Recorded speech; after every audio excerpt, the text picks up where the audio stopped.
اللهم صل على محمد وآل محمد. اللهم صل على محمد وآل محمد.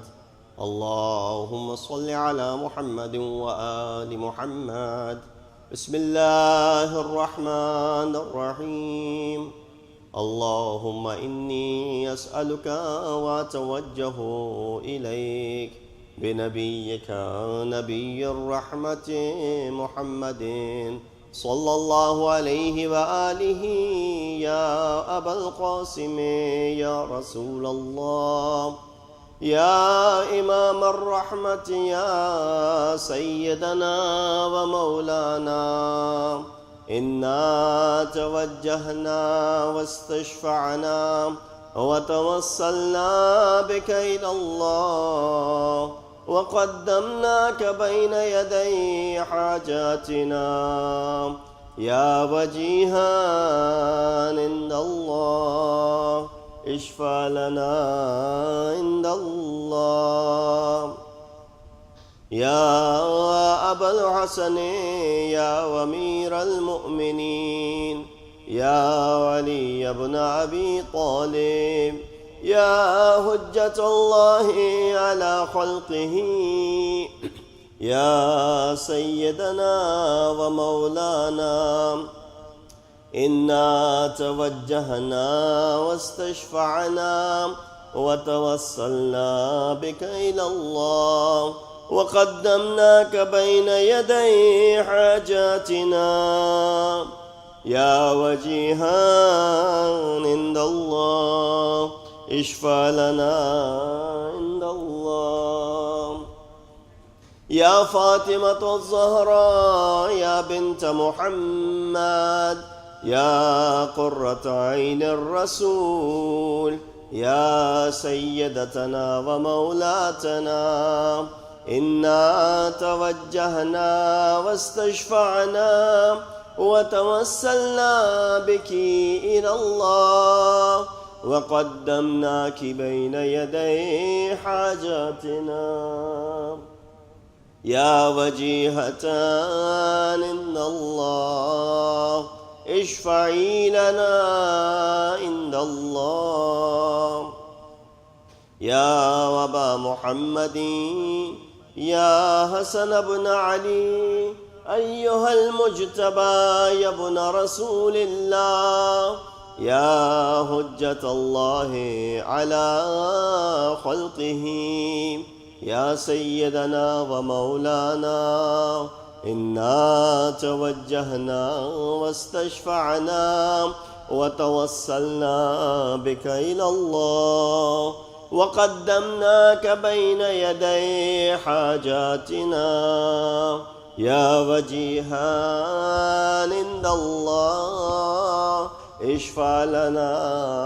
عند الله يا أبا عبد الله يا حسين بن علي أيها الشهيد يا ابن رسول الله يا حجة الله على خلقه يا سيدنا ومولانا إنا توجهنا واستشفعنا وتوسلنا بك إلى الله وقدمناك بين يدي حاجاتنا يا وجيها عند الله اشفع لنا عند الله يا أبا الحسن يا علي بن الحسين يا زين العابدين يا ابن رسول الله يا حجة الله على خلقه يا سيدنا ومولانا إنا توجهنا واستشفعنا وتوسلنا بك إلى الله وقدمناك بين يدي حاجاتنا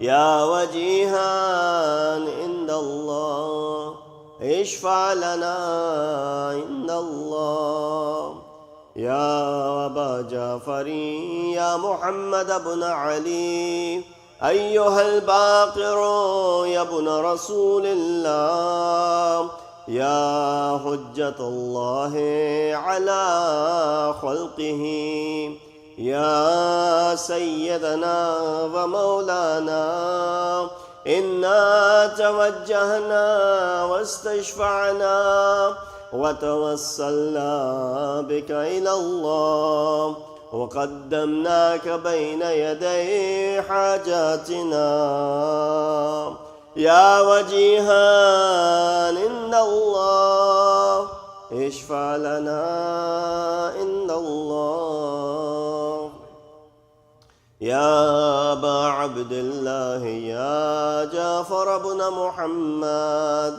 أيها الصادق يا ابن رسول الله يا حجة الله على خلقه يا سيدنا ومولانا إنا توجهنا واستشفعنا وتوسلنا بك إلى الله وقدمناك بين يدي حاجاتنا يا وجيها عند الله اشفع لنا عند الله يا أبا الحسن يا موسى بن جعفر أيها الكاظم يا ابن رسول الله يا حجة الله على خلقه يا سيدنا ومولانا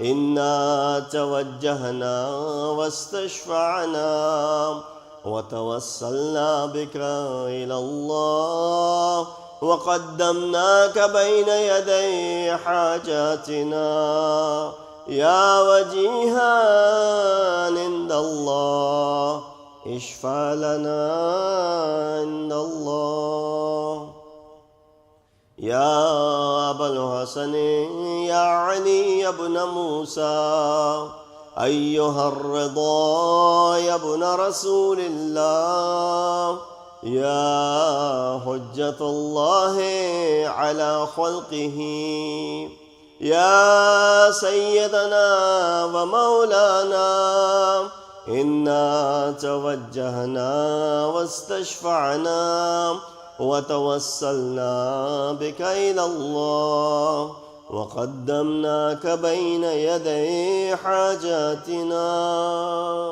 يا وجيها اشفع لنا عند الله يا أبا جعفر يا محمد بن علي أيها التقي الجواد يا ابن رسول الله يا حجة الله على خلقه يا سيدنا ومولانا إنا توجهنا واستشفعنا وتوسلنا بك إلى الله وقدمناك بين يدي حاجاتنا يا وجيها عند الله اشفع لنا عند الله يا علي يا أبا الحسن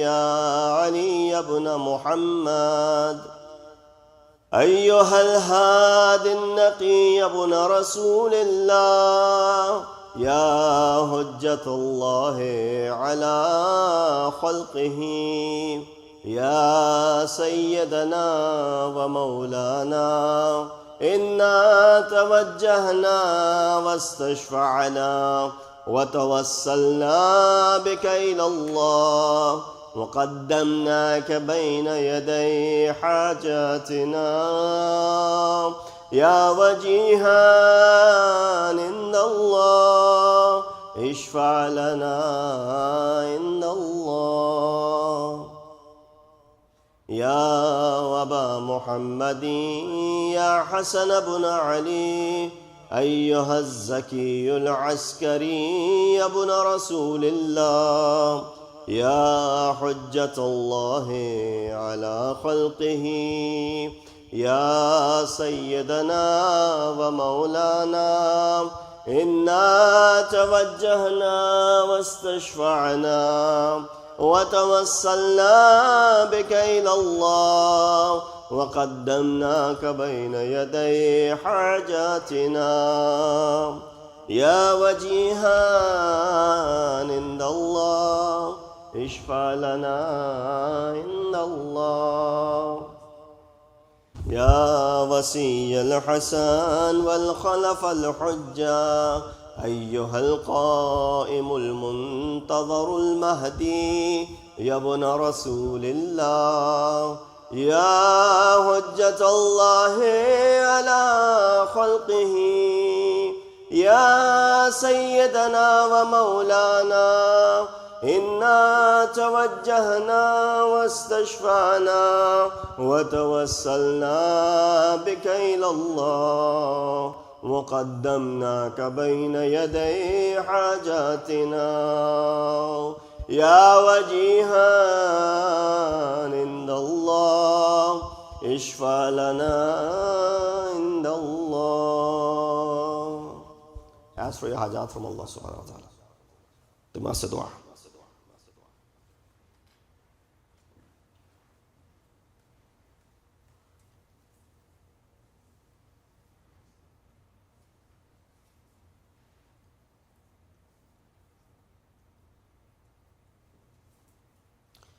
يا سادتي وموالي إني توجهت بكم أئمتي وعدتي ليوم فقري وحاجتي إلى الله وتوسلت بكم إلى الله واستشفعت بكم إلى الله فاشفعوا لي عند الله واستنقذوني من ذنوبي عند الله فإنكم وسيلتي إلى الله وبحبكم وبقربكم أرجو نجاة من الله فكونوا عند الله رجائي يا سادتي يا أولياء الله صلى الله عليهم أجمعين ولعن الله أعداء الله ظالميهم من الأولين والآخرين آمين رب العالمين.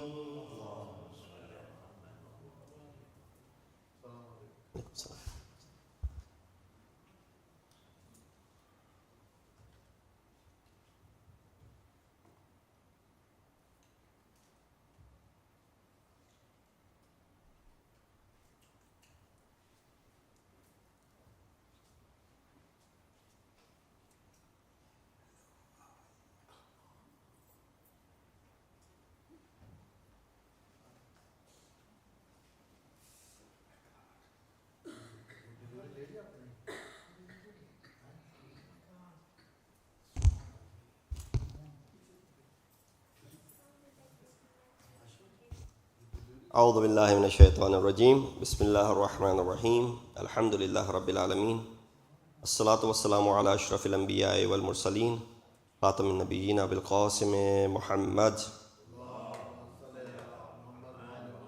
وأهل بيته الطيبين الطاهرين المعصومين الذين أذهب الله عنهم الرجس وطهرهم تطهيرا اللهم صل على أما بعد فقد قال الله تبارك وتعالى وقوله الحق وهو أصدق القائلين بسم الله الرحمن الرحيم لئن لم ينته المنافقون والذين في قلوبهم مرض والمرجفون في المدينة لنغرينك بهم ثم لا يجاورونك فيها إلا قليلا ملعونين أينما تقفوا أخذوا وقتلوا تقتيلا صدق الله العلي العظيم اللهم صل على محمد. Assalamu alaikum wa rahmatullahi wa barakatuhu. Thursday night, we recite this dua tawassul, doing tawassul and giving wasila to Allah subhanahu wa ta'ala of Ma'asumin alayhim salatu wassalam, and asking for our hajat.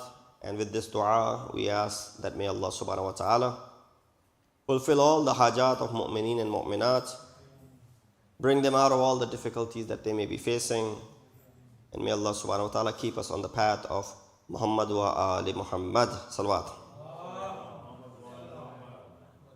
The verses that I recited are from Surah Ahzab. So we've been doing the tafsir of Surah Ahzab, and we are coming towards the end of it. I recited this ayat number 60 and 61. Allah subhanahu wa ta'ala, after having spoken in the previous ayah, if I can just remind you briefly, that the discussion prior to that was regarding the wives of the Prophet. And then after that, the discussion came toward those who harm Allah, Rasul, and Mu'mineen. And then the discussion went back to that, O Prophet, tell your wives and your daughters and the women of the Mu'mineen to cover themselves. And we discussed about the concept of hijab in the previous ayat.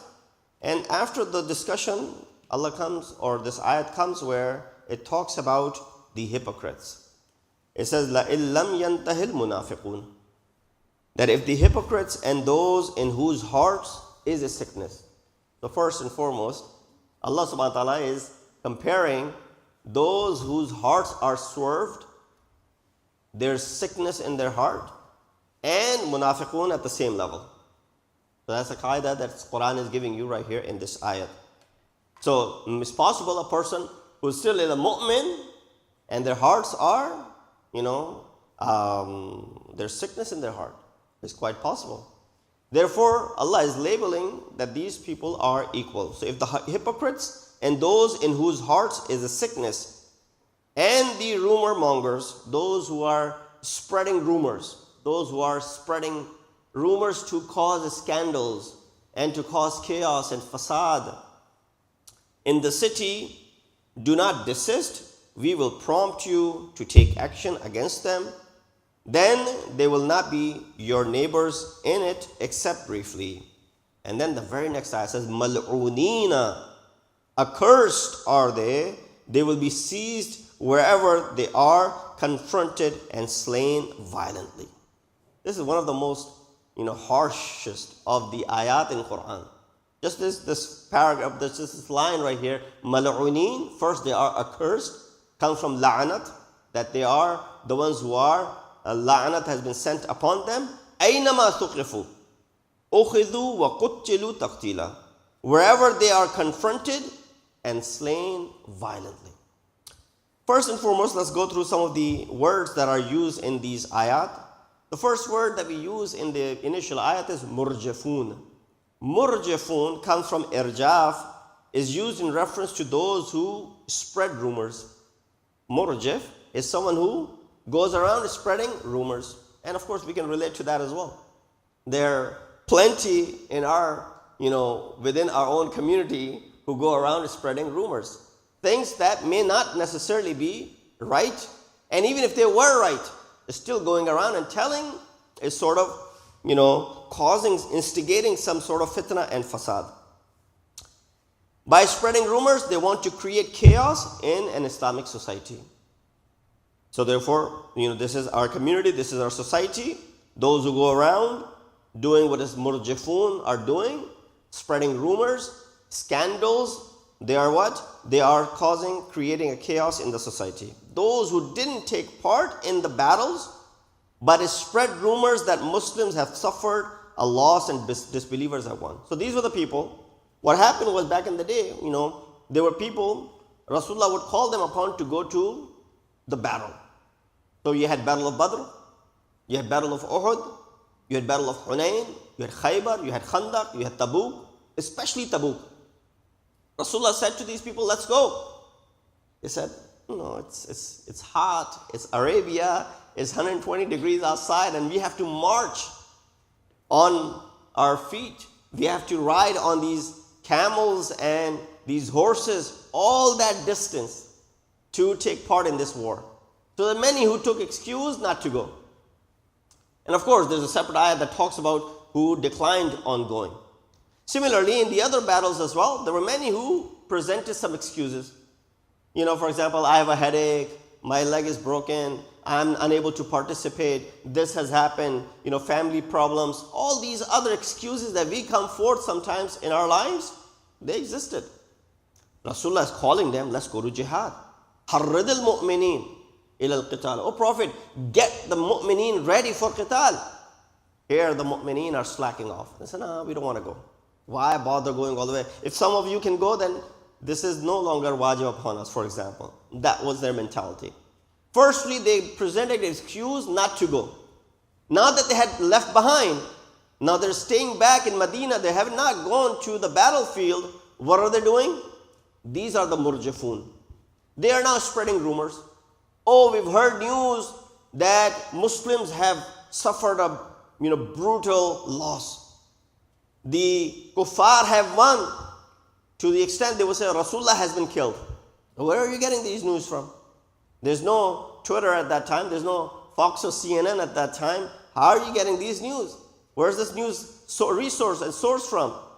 They would just spread these rumors to cause what? Panic.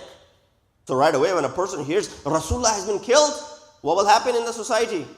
It'll cause a panic. Of course, Rasulullah would leave someone behind in his place to make sure that these sort of uprisings can be squashed at the moment.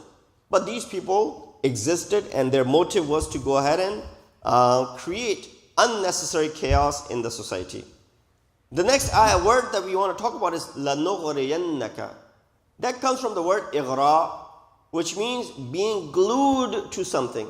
When you glue two things together, you use super glue or crazy glue to glue something, gorilla glue to glue something together. The word ighra is used for it. What is it being used over here? It's a metaphor for having control from all sides. When you have control from all sides, meaning you have glued on top of it, meaning now you control it. That thing cannot leave your sight because it's glued to you. If something is glued to you, if you're holding on to something, that is always in your sight. You're always surveilling it. If we see this verse as a continuation of the previous verse, it means that the hypocrites and the sick-hearted people of Medina were disturbing the believing women. Why? The previous ayah talked about, O Prophet, tell your wives and your daughters and the wives of the mu'mineen to do hijab, to cover themselves. Remember that ayat that we discussed? That was ayat number 59. So here, these who are sick-hearted, what are they doing? They're the ones who are harming these wives of the Prophet, daughters of the Prophet, and we discussed the word daughters, so don't get confused with that. And then we talked about the Nisa'ul Mu'mineen. So here, these are the people whose hearts are sick. These are the people of Medina. And they were disturbing the believing women. The question, these are ayat of Quran. These are the people who have definitely seen Rasulullah. Amongst Ahl Sunnah, the criteria for Sahaba is what? Someone who had seen Rasulullah. That person is considered to be Sahabi. And then they raise the status and the bar for the Sahabi, that the Sahabi is kan nujum, like the stars. Whoever you follow, you will find salvation. How is it possible that these people that for whom you have set the criteria that merely seeing Rasulullah is making you Sahabi, but Quran is talking about that these are the people who are hypocrites? Some of them are hypocrites, munafiqeen. Some of them, their hearts are sick. You want these people to be venerated? You want these people to be, upheld and revered? The entire bill that is being discussed in Pakistan regarding the azmat of Sahaba, these are the Sahaba that you want to venerate? These are the Sahaba that Quran, then you'll have to ban books like Quran. If you look at Quran speaking about munafiqeen, is Quran speaking about munafiqeen who lived in far away places, who never seen Rasulullah? Who are these munafiqun? These are the people who embrace Islam. These are the people, and then the sick-hearted one. So, well, fine, munafiq is out of the picture. Sick-hearted, those whose hearts were sick. You can't merely go ahead and make everyone consider them to be Sahabi. Those who had the sohbat, had the company of Rasulullah. Just merely having the company of Rasulullah does not raise your status.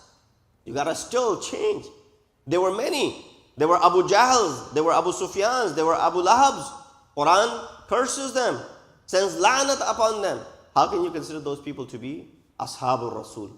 So that's very bogus criteria that they have for those who are considered to be ashab, while Quran says that they were sick-hearted, they were hypocrites, people of Medina.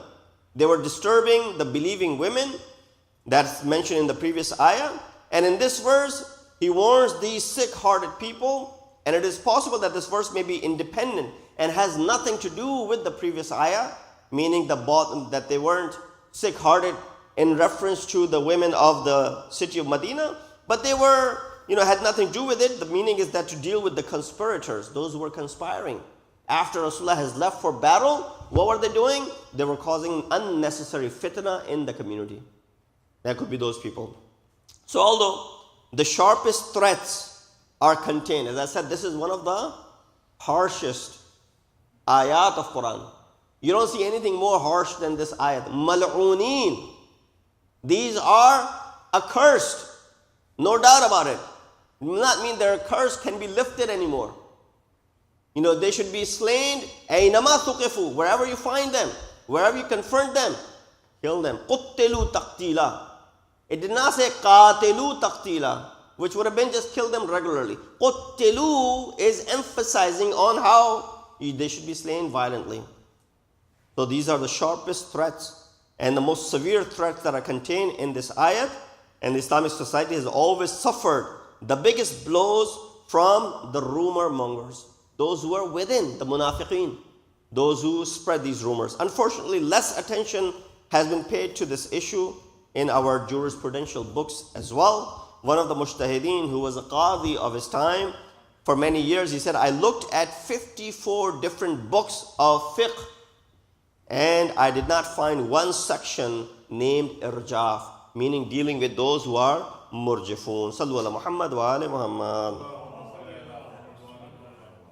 Again, just to reiterate, these rumor mongers, this implies the people who, in order to cause panic among the Muslims and to lower their morale by telling them Muslims have lost in the battle, they've suffered a great loss, so many Muslims have been killed, even Rasulullah has been killed.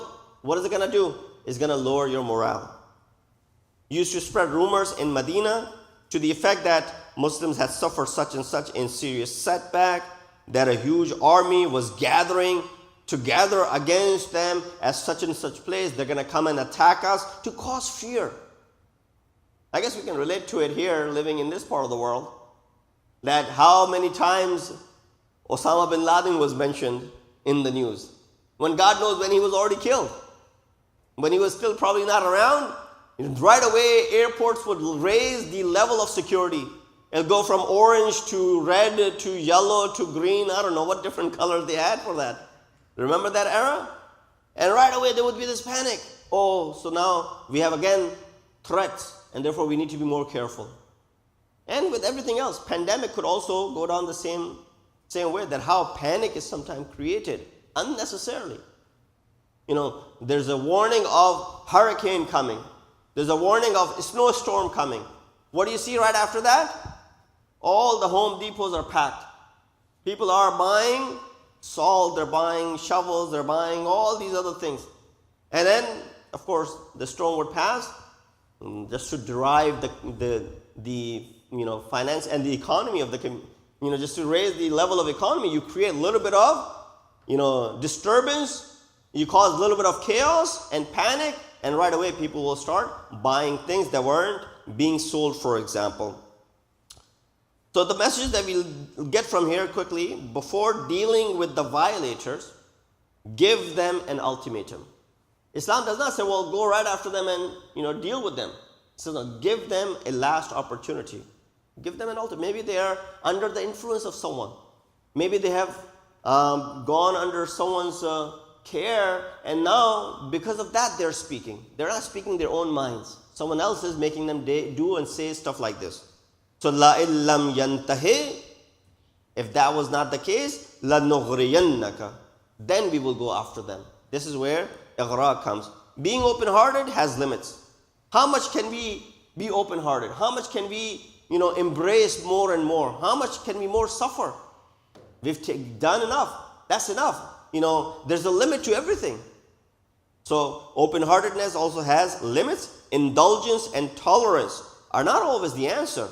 لَإِن لَمْ يَنْتَهِ الْمُنَافِقُونَ. If the munafiqun are not, they're not stopping, then go after them. قُتِّلُوا تَقْتِيلًا. Acquiring and mastering something skillfully and accurately. That's why science and culture. So the word thaqafa is used. ثُقِفُوا أَيْنَمَا ثُقِفُوا. أَيْنَمَا ثُقِفُوا. Wherever you find them, the word ثُقِفُوا comes from thaqafat. Thaqafat जिसको हम उर्दू में कहते हैं thaqafat. Thaqafat क्या होता है? Culture. So the reason thaqafat is called thaqafat is because acquiring and mastering something skillfully and accurately. That's why science and culture is called what? Your thaqafat. ये हमारी thaqafat है. मसलन ये हमने जो है वो, this is our heritage, this is our thaqafat.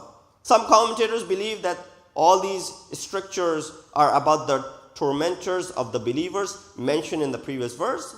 But it seems that all these threats and declarations of death, there's a death threat that is found in here, are for those who intend to disrupt the security of the society and the system which is in place. Not only those who disturb the honor of the people. I have a couple more minutes before Adhan. Some of the messages that we can derive from these ayat. Number one, death to the hypocrite is a Quranic slogan. If you find a shi'ar Qurani, we call shi'ar, a slogan. One of the slogans of Quran is death to hypocrite. Marg bar munafiqeen.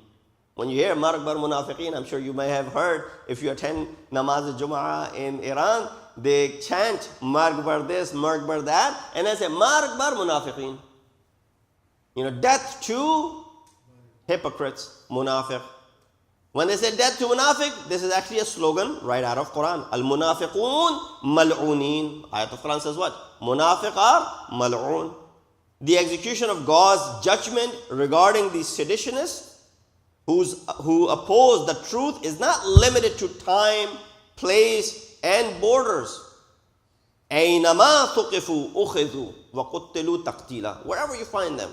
Now, of course, you got to be mindful. We are not divided by borders. We got to be respectful for the border of the different country. If you live in this country, you got to abide by the law of the land. You can't take, things in your own hands. Matters that are to be dealt with, law enforcement agency, they will take care of it. That's why even Amr bil Ma'ruf, Nahi anil Munkar has steps. Your step of Nahi anil Munkar is to stop someone, but you cannot punish them. If you see someone, running a red light, do you stop over and give them a ticket? No, you don't have the authority. The maximum you can do is probably honk at them, and that would be the end of it. I hear the sound of adhan. So we'll conclude with this, inshallah, that those who disturb the security of the people do not have the security of their lives.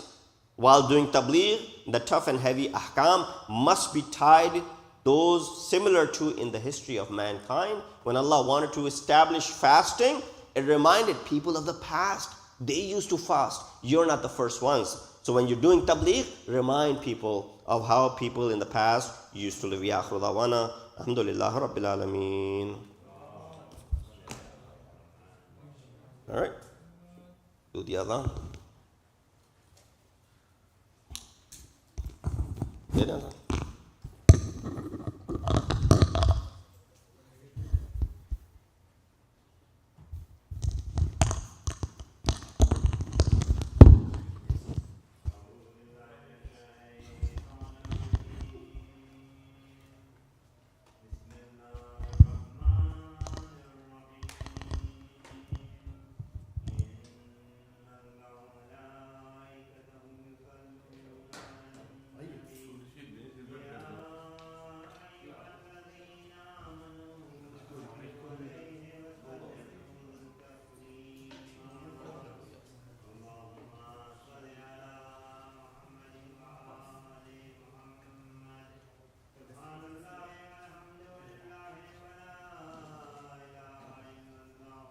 Allahu Akbar walillahil hamd.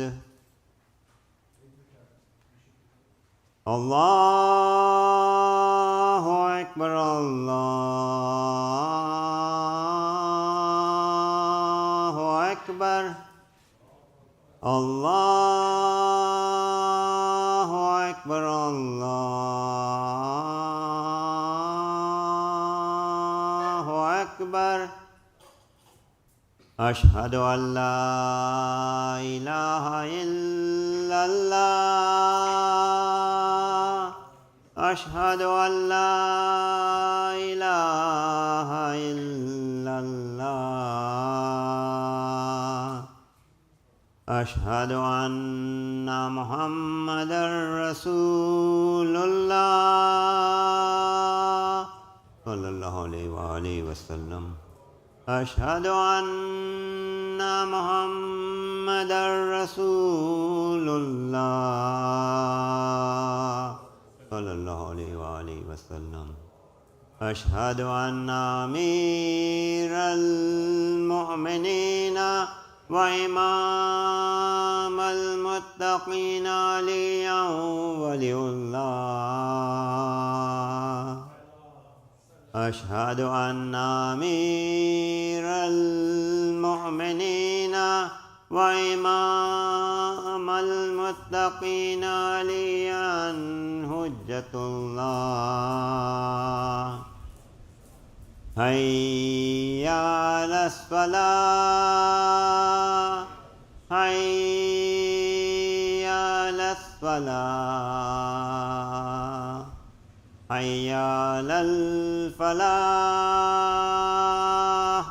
حي على الفلاح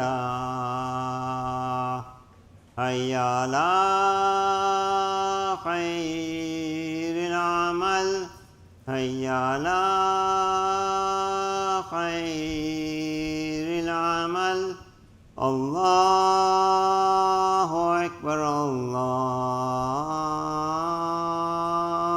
أكبر لا إله إلا الله